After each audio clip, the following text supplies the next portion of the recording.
Ludovic Jolivet.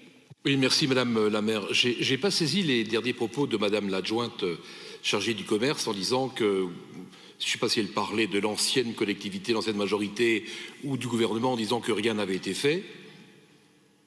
Dans vos propos, Madame? Non, je parlais des 8 semaines de confinement où il me semble... Ces 8 semaines, c'est-à-dire des premières... C'est ça, les que premières rien n'a été semaines fait du par confinement. qui, Madame? Par vous, monsieur. Par vous, d'accord.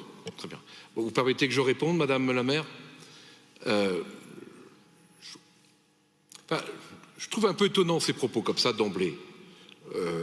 Moi, je ne suis pas du tout contre ce que vous engagez, parce que nous savons que nous allons devoir amorcer la pompe financièrement, aider les commerçants d'une façon ou d'une autre, soit en mettant dans la cité des chèques cadeaux, soit en accompagnant les mutations des commerçants ou des petits commerçants de la ville de Quimper.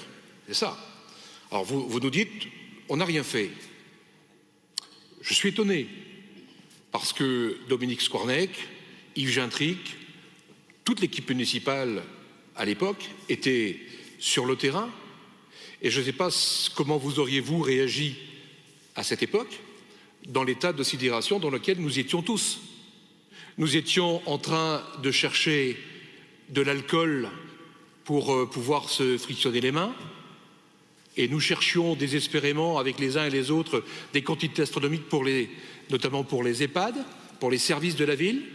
Il fallait isoler les salariés de la collectivité avec des gestes barrières, il fallait les inventer. C'était la foire aux masques, c'était une inflation importante, et les commerçants étaient aussi complètement, sidérés par ce qui se passait. La fermeture, imaginez-vous. On s'est battu avec Yves Gintric, notamment, Dominique Squarnec, pour l'ouverture des marchés. Souvenez-vous de cet épisode où les petits marchés de Kerfeunteun étaient ennuyés, ils n'avaient pas l'adresse de leurs clients, on ne savait pas comment on allait engager les gestes barrières, nous ne savions pas comment nous allions faire pénétrer les gens. Et voilà. Il a fallu inventer. Et chaque minute, en marchant, on inventait.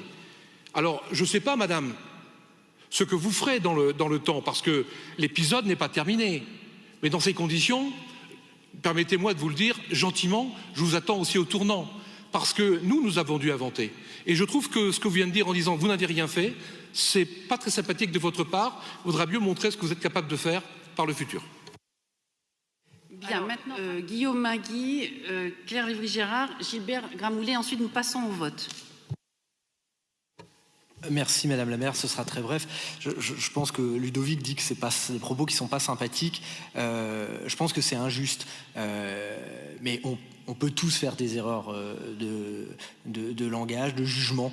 Mais je vous invite à demander aux commerçants ce qu'ils pensent du travail qui avait été fait par les gens qu'a cité Ludovic pendant le premier confinement. En tout cas, on est quelques-uns à avoir été témoins de l'engagement total des agents de la ville et des élus pendant ce premier confinement au service des commerçants et des autres. Mais c'est un débat qui ne devrait pas avoir lieu. Enfin, c'est un peu navrant.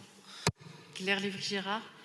Oui, moi je m'associe à ces propos et effectivement c'est navrant. Si mes informations sont bonnes, vous avez rencontré Madame l'adjoint, le conseiller délégué au commerce Dominique Squarnec, qui vous a fait part de toutes les actions qui avaient été faites, notamment, la liste que vous avez aujourd'hui des commerces était faite en interne à la mairie de Quimper et était accessible sur le site de Quimper. Vous avez fait d'autres choix. On ne les critique pas, c'est-à-dire qu'on respecte la démarche que vous suivez aujourd'hui, même si effectivement ce n'était pas le choix que nous avions fait, puisque dans la gestion des deniers publics, nous le faisions en interne. Il y avait une plateforme J'achète à Quimper, qui est nationale, qui est donc connue, qui était prête à être lancée. Vous avez fait aussi d'autres choix, donc nous les respectons de la même façon, mais votre attaque sur l'absence d'action n'est effectivement très injuste et navrante, parce qu'il y avait un gros travail qui avait été fait. Merci. Gilbert Gramoulet.